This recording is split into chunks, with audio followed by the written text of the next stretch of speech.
Odio, por Arthur Charles Clarke. Solo Joey estaba despierto sobre cubierta en la fresca quietud antes del alba, cuando el meteoro cruzó el cielo de Nueva Guinea envuelto en llamas. Miró cómo subía por el firmamento hasta que pasó directamente por encima, siguiendo a las estrellas y arrojando sombras veloces sobre la atiborrada cubierta. La luz áspera delineó los desnudos aparejos, las arrolladas cuerdas y los tubos de aire, los cascos de cobre para bucear, prolijamente acomodados para la noche, hasta la isla de Pinos a media milla de distancia. Al alejarse hacia el suroeste sobre la vacuidad del Pacífico, comenzó a desintegrarse. Estalló en glóbulos incandescentes que ardieron dejando un rastro de fuego a través de un cuarto del cielo. Ya se apagaba cuando desapareció de la vista, pero Joey no vio el fin. Ardiendo furiosamente, el meteoro se hundió en el horizonte, como si quisiera lanzarse contra la cara del sol ya oculto. Si la escena era espectacular, el silencio en cambio era enervante. Joey esperó y esperó y esperó, pero ningún sonido llegó del cielo. Cuando, minutos después, hubo un súbito chapoteo en el mar cerca suyo, tuvo un involuntario sobresalto. Luego se maldijo por asustarse de un pez raya. Un pez enorme, sin embargo, para hacer tanto ruido cuanto saltaba. No sintió más ruidos y pronto volvió a dormirse. En la estrecha litera a popa del compresor de aire, Tibor no oyó nada. Dormía tan profundamente luego de la jornada de trabajo que casi no le quedaba energías para los sueños. Y cuando los sueños venían, no eran lo que él quería. En las horas de oscuridad su mente daba vueltas en el pasado y no descansaba nunca entre recuerdos de deseo. Tenía mujeres en Sydney y Brisbane y Darwin y la isla Jueves, pero en sueños ninguna. Todo lo que recordaba al despertar, en la fétida quietud de la cabina, eran el polvo y el fuego, y la sangre cuando los tanques rusos entraron en Budapest. Sus sueños no eran de amor, eran solamente de odio. Cuando Nick lo sacudió para despertarlo, estaba esquivando a los guardias de la frontera austríaca. Tardó algunos segundos en recorrer 16.000 kilómetros hasta la Gran Bretaña de arrecifes. Luego bostezó, apartó a patadas las cucarachas que le rozaban los pies y bajó de la litera. El desayuno, por supuesto, era el mismo de siempre. Arroz, huevos de tortuga y carne enlatada, todo bajado con té fuerte y dulzón. La única virtud de la cocina de Joey era la abundancia. Tibor estaba acostumbrado a la dieta monótona. Cuando regresaba a tierra se resarcía de esa y otras privaciones. Apenas había asomado el sol en el horizonte cuando ya los platos estaban apilados en el pequeño fogón y el lugre se puso en movimiento. Nick parecía alegre cuando tomó el timón y se alejaron de la isla. El viejo pescador de perlas tenía todo el derecho a estarlo, pues la zona que trabajaban era la más rica que Tibor hubiera visto. Con suerte llenarían la bodega en 1 o 2 días, y navegarían de regreso a Isla Jueves con media tonelada de balbas a bordo. Y luego, con un poco más de suerte, podría abandonar ese apestoso y peligroso trabajo y volver a la civilización. No es que se lamentara. El griego lo había tratado bien y había encontrado algunas piedras buenas al abrir las valvas, pero ahora comprendía, luego de 9 meses en los arrecifes, por qué el número de buceadores blancos podía contarse con los dedos de una mano. Los japoneses, los hawaianos y los isleños podían soportarlo, pero no así los europeos. El motor diésel tosió, cayó, y el Arafura se detuvo. Estaban a unas 2 millas de la isla, que se extendía chata y verde sobre el agua, aunque bruscamente delimitada por la estrecha franja de playa deslumbrante. No era más que una anónima faja rodeada y bordeada de un bosquecillo, y sus únicos habitantes eran miríadas de estúpidos pajarracos que horadaban el suelo blando y llenaban la noche de espanto con sus gritos agoreros. Se habló poco mientras los tres buceadores se vestían. Cada hombre sabía lo que tenía que hacer, y no perdía tiempo. Mientras Tibor se abotonaba las gruesas chaquetas de sarga, su ayudante lavó la placa de revestimiento con vinagre para que no se nublase. Luego Tibor trepó a la escalera de cuerda, mientras le colocaban la pesada escafandra y el corselete de plomo sobre la cabeza. Aparte de la chaqueta, cuyo relleno distribuía el peso uniformemente sobre sus hombros, llevaba las ropas de siempre. En esas aguas templadas no había necesidad de trajes de goma, y la escafandra actuaba simplemente como una minúscula campana de buzo, mantenida en posición tan solo por su peso.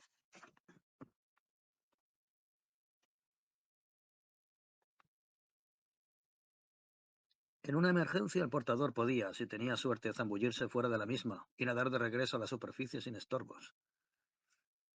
Tibor había visto cómo se hacía y no tenía deseo alguno de llevar a cabo el experimento. Cada vez que llegaba al último peldaño de la escalera, aferrando la bolsa de recolección con una mano y la línea de seguridad con la otra, el mismo pensamiento atravesaba la mente de Tibor. Dejaba el mundo que conocía, pero ¿era por una hora o era para siempre? Allá abajo en el fondo del mar estaba la riqueza y la muerte, y no se podía estar seguro de ninguna. Era probable que este fuese otro día fatigoso y sin peripecias, como casi todos los días en la vida rutinaria del buceador de perlas.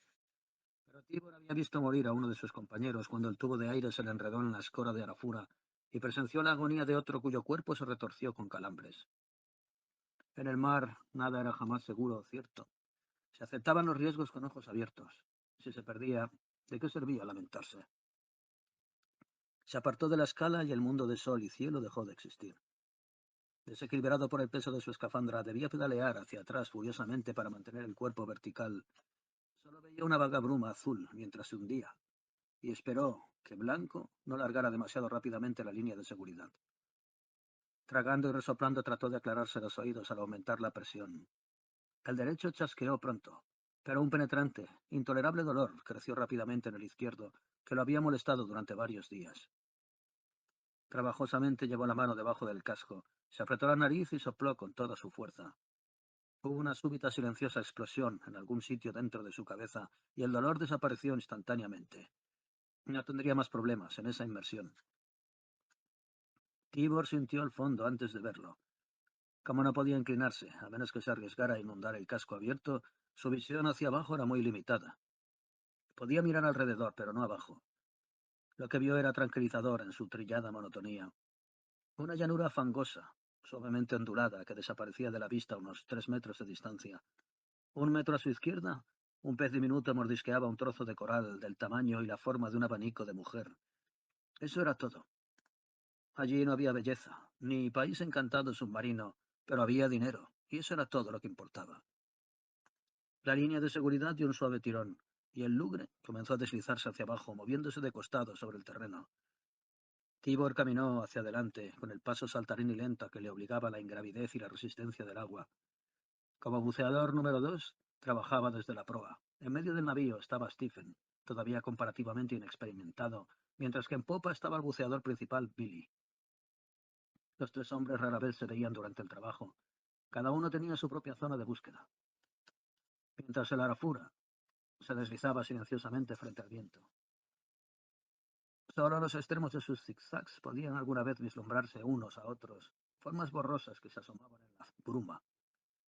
Se necesitaba un ojo entrenado para distinguir a las ostras bajo su camuflaje de algas y de hierbas, pero a menudo los moluscos se traicionaban. Cuando sentían las vibraciones del buceador que se aproximaba, se cerraban con un chasquido, y había un momentáneo nacarino aleteo en la oscuridad, pero aún así escapaban a veces, pues el barco al moverse arrastraba quizá al buzo antes que éste pudiera recoger el premio, que se le escapaba por centímetros.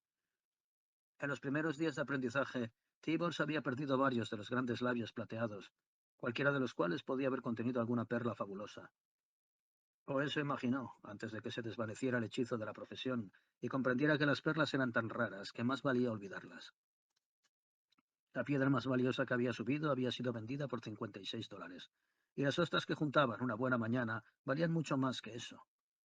Si la industria dependiera de las gemas y no de las madreperlas, habría quebrado años atrás.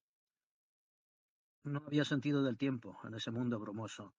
Se caminaba bajo el invisible buque a la deriva, con el latido del compresor de aire golpeando en los oídos, la niebla verdosa moviéndose ante los ojos. A largos intervalos se encontraba una ostra. Se la arrancaba del fondo marino y se la guardaba en el bolso. Con suerte se podía juntar un par de docenas en cada recorrido. Se estaba alerta al peligro, pero no preocupado por él. Los riesgos reales eran cosas simples, nada espectaculares, como tubos de aire o líneas de seguridad enredados. No lo eran los tiburones, los meros ni los pulpos. Los tiburones corrían al ver las burbujas de aire, y en todas sus horas de buceo, Tibor había visto un solo pulpo. En cuanto a los meros, bueno, esos sí eran de cuidado, pues podían tragar a un buceador de un bocado si estaban hambrientos, pero había pocas posibilidades de encontrarlos en esa planicie llana y desolada. No había cuevas de coral como las que acostumbraban a habitar. El susto no habría sido tan grande, por lo tanto, si esa grisácea uniformidad no lo hubiera adormecido en un sentimiento de tranquilidad. En cierto momento se vio caminando hacia una inalcanzable pared de niebla que retrocedía a medida que él se acercaba, y entonces sin aviso su pesadilla privada lo envolvió. Tibor odiaba las arañas, y había una criatura marina que parecía ingeniárselas deliberadamente para aprovecharse de esa fobia. Nunca había encontrado una, y su mente siempre había apartado el pensamiento de un encuentro. Pero Tibor sabía que el cangrejo marino japonés puede abarcar 3 metros de punta a punta de sus largas patas. Que fuera inofensivo no importaba en absoluto. Una araña tan grande como un hombre no tenía derecho a existir. Tan pronto como vio surgir la caja de finas patas articuladas del mundo grisáceo que lo rodeaba, Tibor comenzó a gritar con terror incontrolable. No recordaba haber tirado de la línea de seguridad, pero Blanco reaccionó con la instantánea percepción del ayudante ideal. Con sus gritos todavía resonando en la escafandra, Tibor se sintió arrebatado del fondo del mar, levantado hacia la luz y el aire, y la cordura. Al ascender vio lo absurdo de su error, y recobró un poco el dominio de sí mismo, pero cuando Blanco le levantó el casco, todavía temblaba tan violentamente que pasó algún tiempo antes de que pudiera hablar. ¿Qué demonios pasa allá abajo?, preguntó Nick. ¿Todo el mundo abandona el trabajo temprano? Entonces Tibor comprendió que no era el primero en subir. Stephen estaba sentado en medio del barco fumando un cigarrillo y con un aspecto de total indiferencia. El buceador de popa, indudablemente, sin saber qué sucedía, estaba siendo izado por su ayudante, pues el Arafura se había detenido, y todas las operaciones estaban suspendidas hasta que se resolviera el problema. ¿Hay algún tipo de naufragio allí abajo?, dijo Tibor. Tropecé con él. Todo lo que pude ver fue un montón de alambres y varillas. Para su enojo y desagrado el recuerdo lo hizo estremecerse de nuevo. No veo por qué eso debería hacerte temblar, gruñó Nick. Tampoco lo veía Tibor. Allí en la cubierta inundada de sol era imposible explicar cómo una forma inofensiva vislumbrada a través de la bruma podía aterrorizar la mente. Casi me enredé con él, mintió. Blanco me hizo justo a tiempo. Me hizo justo a tiempo.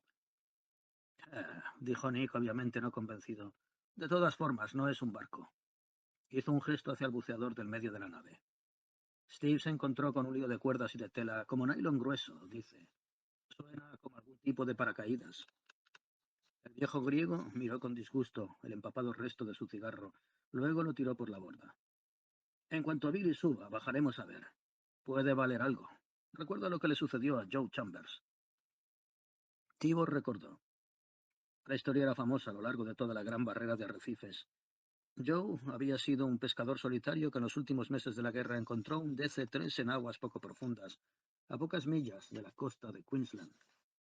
Luego de prodigios de salvataje, sin ayuda, logró romper el fuselaje y comenzó a descargar cajas de herramientas y matrices perfectamente protegidas por sus envolturas engrasadas. Durante un tiempo estuvo metido en un floreciente negocio de importación, pero cuando la policía lo atrapó, reveló de mala gana la fuente de provisionamiento. Los polizontes australianos pueden ser muy persuasivos. Y fue entonces, luego de semanas y semanas de agotador trabajo submarino, cuando Joe descubrió lo que su DC-3 había transportado. Además de herramientas que había estado vendiendo por unos miserables cientos de dólares a garajes y talleres, las grandes cajas de madera que nunca llegó a abrir contenían la paga de una semana para las fuerzas de los Estados Unidos en el Pacífico. La mayor parte en piezas de oro, de $20.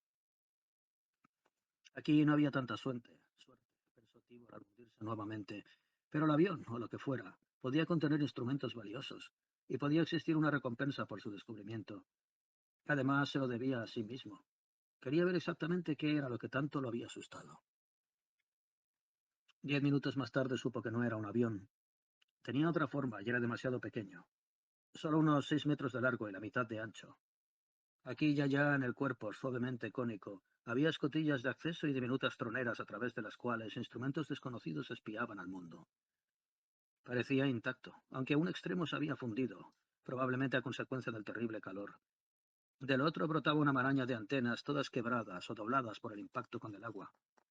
Aún ahora tenían una increíble semejanza con las patas de un insecto gigantesco. Ivor no era tonto. Inmediatamente adivinó lo que era. Solo quedaba un problema y lo resolvió con facilidad. Aunque parcialmente chamuscadas por el calor, todavía podían leerse algunas palabras marcadas en las escotillas. Las letras eran cirílicas, y Tibor sabía suficiente ruso para comprender referencias a repuestos eléctricos y sistemas de presurización. De modo que han perdido un Sputnik, se dijo con satisfacción. Podía imaginar lo sucedido. La cosa había descendido demasiado velozmente y en el lugar equivocado. Alrededor de un extremo estaban los restos andrajosos de las bolsas de flotación. Habían estallado con el impacto y el vehículo se hundió como una piedra. La tripulación de la Arafura debería disculparse con Joey. No había estado tomando grog. Lo que había visto llameando entre las estrellas tenía que haber sido el portacohetes, separado de su carga y cayendo desenfrenadamente en la atmósfera terrestre. Durante largo tiempo anduvo Tibor por el fondo agazapado, las rodillas dobladas mientras miraba a esa criatura espacial atrapada ahora en un elemento extraño. Su mente estaba llena de planes a medio cristalizar, y ya no le importaba el dinero de salvamento. Mucho más importante era el proyecto de venganza. Aquí estaba una de las más arrogantes creaciones de la tecnología soviética, y Savo Tibor, de Budapest, era el único hombre en el mundo que lo sabía. Tenía que haber alguna forma de explotar la situación, de hacer daño al país y a la causa que ahora odiaba con tanta furiosa intensidad. Y en las horas de vigilia rara vez era consciente de ese odio, y menos aún se detenía a analizar la causa real. Aquí, en este solitario mundo de mar y cielo, de humeantes pantanos, de mangles y deslumbradoras costas de coral, no había nada que le recordara el pasado. Sin embargo, nunca podía escapar de él, y algunas veces los demonios de la mente despertaban y lo arrojaban a una viciosa, desenfrenada destructividad. Hasta ahora había sido afortunado. No había matado a nadie, pero algún día un ansioso tirón de blanco le interrumpió los sueños de venganza. Envió una tranquilizadora señal al ayudante y comenzó un cuidadoso examen de la cápsula. ¿Cuánto pesaba? ¿Podía ser izada fácilmente? Había muchas cosas por descubrir antes de decidirse por un plan definido. Se apoyó contra la acanalada pared metálica y empujó cautelosamente. Hubo un movimiento, y la cápsula se balanceó en el fondo marino. Quizá pudiera ser izada, aún, con los pocos aparejos de la Arafura. Probablemente era más liviana de lo que parecía. Tibor apretó el casco contra una parte plana de aquella superficie metálica y escuchó atentamente. Quizá esperaba oír algún ruido mecánico, como el zumbido de motores eléctricos. Sin embargo, el silencio era completo. Con la empuñadura del cuchillo golpeó vivamente el metal, tratando de calcular el espesor y localizar algún punto débil. Al tercer intento obtuvo resultados, pero no fueron los que había previsto. En una furiosa, desesperada retreta, de la cápsula salieron unos golpes en respuesta. Hasta ese momento Tibor nunca había soñado que pudiera haber a alguien adentro. La cápsula parecía demasiado pequeña. Entonces comprendió que había estado pensando en términos de aviación convencional. Aquí había suficiente espacio para una pequeña cabina de presión, en la cual un devoto astronauta podía pasar unas pocas horas apretado. Como un calidoscopio, que puede cambiar completamente los dibujos en un instante, así los planes a medio formar en la mente de Tibor se disolvieron y cristalizaron luego en una nueva figura. Detrás del grueso vidrio del casco se pasó la lengua por los labios. Si Nick hubiera podido verlo en ese momento, se habría preguntado, como lo había hecho antes, si su voceador número 2 estaba totalmente cuerdo. Todos los pensamientos de una venganza remota e impersonal contra algo tan abstracto como una nación o una máquina habían desaparecido. Ahora sería hombre contra hombre. Te tomaste tu tiempo, ¿no es así? Dijo Nick. ¿Qué encontraste? Es ruso, dijo Tibor. Algún tipo de Sputnik. Si pudiéramos pasar una cuerda alrededor, creo que lograríamos levantarlo del fondo. Pero es demasiado pesado para izarlo a bordo. Nick mascó pensativo su eterno cigarro. El capitán estaba preocupado por algo que a Tibor no se le había ocurrido. Si se realizaban operaciones de salvamento por allí, todo el mundo sabría dónde había estado navegando la Arafura. Cuando la noticia llegara a la isla jueves, su zona privada de Ostra sería limpiada inmediatamente. Tendrían que callar el asunto, o transportar la maldita cosa ellos mismos y no decir dónde la habían encontrado. Sucediera lo que sucediese, parecía más una molestia que otra cosa. Nick se compartía la desconfianza de todos los australianos hacia la autoridad. Ya había decidido que todo lo que obtendría por sus trabajos sería una amable carta de agradecimiento. Los muchachos no quieren bajar, dijo. Piensan que es una bomba. Quieren dejarla. Diles que no se preocupen, replicó Tibor. Yo me ocuparé. Trató de que la voz pareciese normal y sin emoción. Esto era demasiado bueno para ser cierto. Si los otros buceadores escuchaban el golpeteo de la cápsula, sus planes fracasarían. Hizo un gesto hacia la isla verde, hermosa, en el horizonte. Solo podemos hacer una cosa. Si logramos alzarla medio metro del fondo, podremos ir hacia la costa. Una vez que estemos en aguas poco profundas, no será demasiado difícil transportarla a la playa. Podemos utilizar los botes y atar poleas y un soporte a uno de esos árboles. Nick consideró la idea sin demasiado entusiasmo. Dudaba que pudieran pasar el Sputnik a través de los arrecifes, aún en el lado a sotavento de la isla, pero sí estaba a favor de jalarlo fuera de la zona de ostras. Siempre podrían arrojarlo a otra parte, abalizar el sitio y todavía obtener reconocimiento por ello. Muy bien, dijo. Baja. Esa cuerda de 5 centímetros es la más fuerte que tenemos. Será mejor que la lleves. No te quedes todo el maldito día. Ya hemos perdido demasiado tiempo. Tibor no tenía intención de quedarse todo el día. 6 horas serían más que suficiente. Esa era una de las primeras cosas que había sabido gracias a las señales que había escuchado a través de la pared.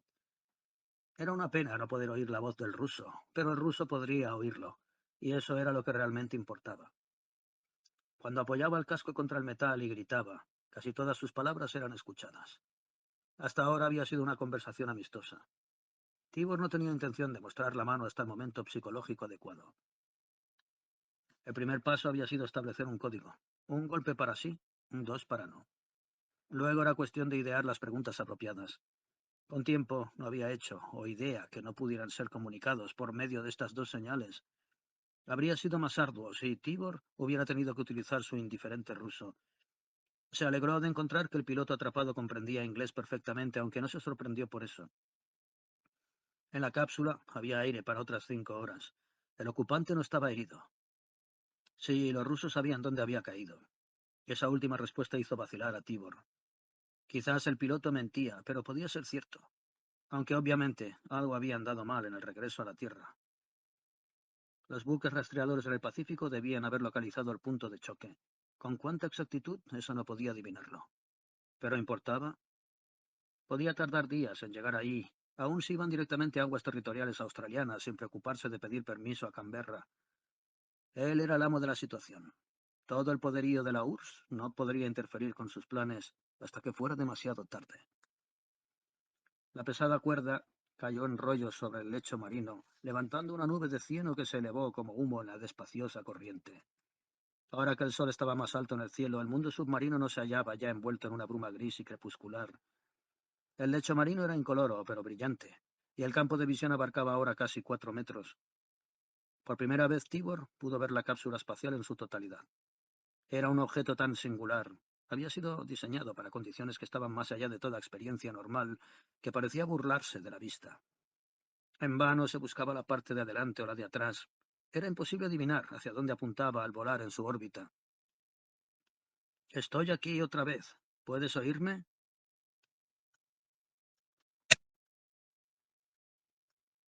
Tengo una cuerda y voy a atarla a los cables del paracaídas.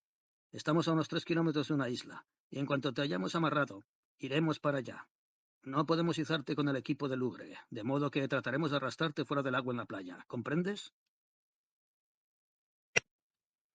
En solo unos momentos estuvo asegurada la cuerda. Ahora convenía alejarse antes de que la Arafura comenzara a levantar la cápsula. Pero primero tenía que hacer algo. Hola, gritó. Ya sujeté la cuerda. Te levantaremos en un minuto. ¿Me oyes? Entonces, puedes escuchar esto también. Nunca llegarás allá vivo. También he arreglado eso. Tienes 5 horas para morir. Mi hermano tardó más cuando tropezó con vuestro campo minado. ¿Comprendes? Soy de Budapest. Te odio a ti y a tu país y a todo lo que significan. Se han apoderado de mi hogar, de mi familia. Han esclavizado a mi pueblo. Ojalá pudiera ver tu rostro ahora. Ojalá pudiera verte morir como tuve que ver a Theo. Sí. Cuando estemos a mitad de camino hacia la isla, esta cuerda se romperá donde yo la corte. Bajaré y colocaré otra, que también se romperá. Puedes sentarte ahí y esperar los porrazos. Tibor cayó de pronto, agitado y exhausto por la violenta emoción. No había lugar para la lógica o la razón en ese orgasmo de odio. No se detuvo a pensar, pues no se atrevía. Sin embargo, desde las profundidades de la mente, la verdad se abrió paso hacia la luz de la conciencia. No era a los rusos a quienes odiaba, a pesar de todo lo que habían hecho. Era a sí mismo, pues él había hecho más. La sangre de Teo y de 10.000 compatriotas le manchaban las manos. Nadie fue mejor comunista que él, ni creyó más supinamente la propaganda de Moscú. En la escuela y en el colegio había sido el primero en perseguir y denunciar a los traidores. ¿Cuántos había enviado a los campos de trabajos forzados o a las cámaras de tortura? Cuando vio la verdad era ya demasiado tarde, e incluso entonces no luchó. Corrió. Corrió a través del mundo tratando de huir de esa culpa, y las dos drogas del peligro y del libertinaje lo ayudaron a olvidar el pasado. Los únicos placeres que le daba la vida ahora eran los abrazos sin amor que tan febrilmente buscaba cuando estaba en tierra, y su actual modo de existencia probaba que no bastaba con eso. Si ahora tenía el poder de dispensar la muerte era solamente porque él mismo había venido aquí a buscarla. De la cápsula no salía sonido alguno. El silencio parecía despreciativo, burlón, furioso. Tibor la golpeó con el mango del cuchillo. ¿Me oíste? Gritó. ¿Me oíste? No hubo respuesta. Maldito, sé que estás escuchando. Si no contestas, perforaré la cápsula y dejaré entrar el agua. Estaba seguro de poder hacerlo con la afilada punta del cuchillo, pero no quería. Sería un fin demasiado rápido, demasiado fácil. Seguía sin haber respuesta. Quizás el ruso se había desmayado. Tibor esperaba que no, pero no había razón para quedarse allí quieto. Dio un último golpe maligno a la cápsula e hizo la señal a su ayudante. Nick tenía noticias para él cuando llegó a la superficie. La radio de la isla Jueves ha estado protestando, dijo. Los rusos piden a todo el mundo que busque a uno de sus cohetes. Dicen que debería estar flotando en alguna parte sobre la costa de Queensland. Parece que están muy interesados en recuperarla. ¿Dijeron alguna otra cosa sobre ella? Preguntó Tibor ansiosamente. Oh, sí. Ha dado la vuelta a la luna un par de veces. ¿Eso es todo? Nada más que yo recuerde. Había mucha jerga científica que no comprendí. Era muy de los rusos callar todo lo que podían acerca de un experimento que había fracasado. ¿Avisó a la isla Jueves que la encontramos? ¿Estás loco? De todas formas, la radio anda mal. No podríamos aunque quisiéramos. ¿Ajustaste bien esa cuerda? Sí. Vea si puede levantarla del fondo. Habían arrollado la punta de la cuerda alrededor del mástil principal y en unos pocos segundos se puso tensa. Aunque el mar estaba calmo, había una ligera marejada y el lugre se inclinaba 10 o 15 grados. Con cada bamboleo, las bordas se elevaban medio metro y volvían a caer. Había fuerza para alzar varias toneladas, pero era necesario tener cuidado al utilizarlo. La cuerda vibraba. El maderamen gemía y crujía, y por un momento Tibor tuvo miedo de que la debilitada línea se rompiera demasiado pronto, pero resistió y levantaron la cápsula. En la segunda y la tercera oleada la elevaron más. La cápsula estuvo entonces fuera del lecho marino y el Arafura escoró ligeramente hacia el puerto. Vamos, dijo Nick, tomando el timón. Deberíamos poder arrastrarla media milla antes de que vuelva a chocar con el fondo.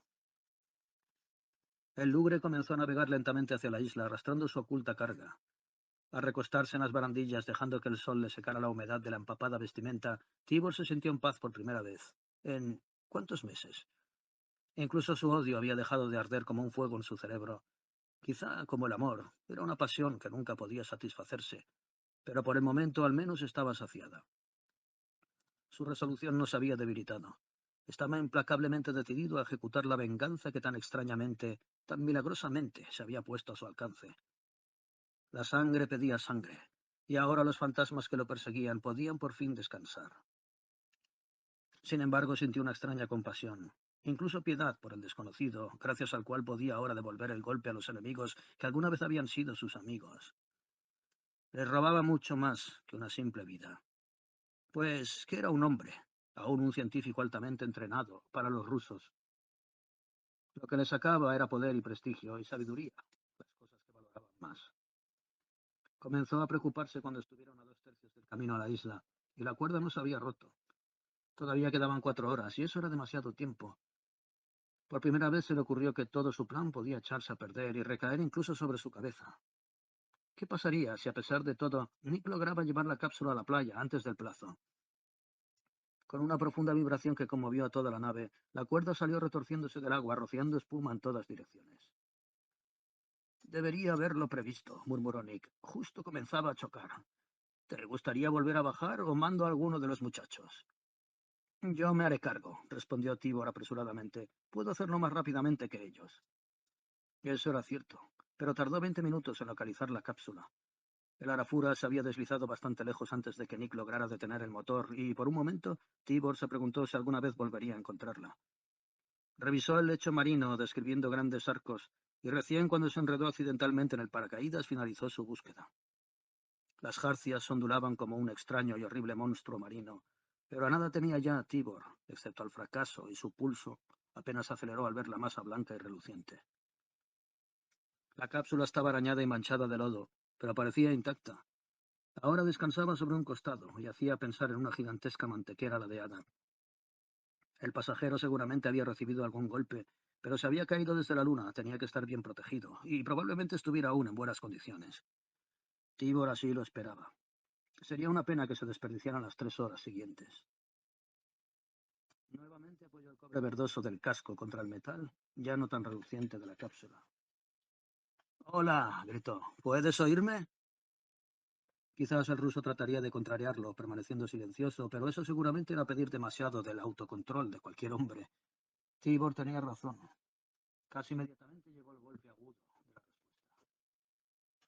«Me alegro de que estés ahí», respondió. «Las cosas están saliendo exactamente como te dije, aunque me parece que tendré que cortar la cuerda más profundamente». La cápsula lo contestó. No volvió a contestar, aunque Tibor golpeó y golpeó en la siguiente inmersión. Y en la siguiente. Pero entonces ya no lo esperaba, pues tuvieron que detenerse un par de horas para hacer frente a una borrasca, y el plazo expiró mucho antes de que hiciera su descenso final. Estaba algo molesto por eso, pues había planeado un mensaje de despedida. Pero gritó igual, aunque sabía que estaba malgastando el aliento. Temprano en la tarde, el Arafura estaba ya muy cerca de la isla. Solo había unos metros de profundidad y la marea estaba bajando. Con cada ola la cápsula quedaba descubierta. Estaba firmemente encallada en un banco de arena. No había esperanzas de moverla más allá. Estaba atascada hasta que la marea alta la arrastrara. Nick miró la situación con ojos expertos. «Esta noche habrá una marea de 2 metros», dijo. «Por la forma en que yace, deberá quedar solo medio metro de profundidad. Podremos llegar a ella con los botes». Esperaron fuera del banco de arena mientras bajaba el sol y la marea, y la radio transmitía informes intermitentes de una búsqueda que se acercaba pero todavía estaba lejana. Hacia el fin de la tarde la cápsula estaba casi fuera del agua.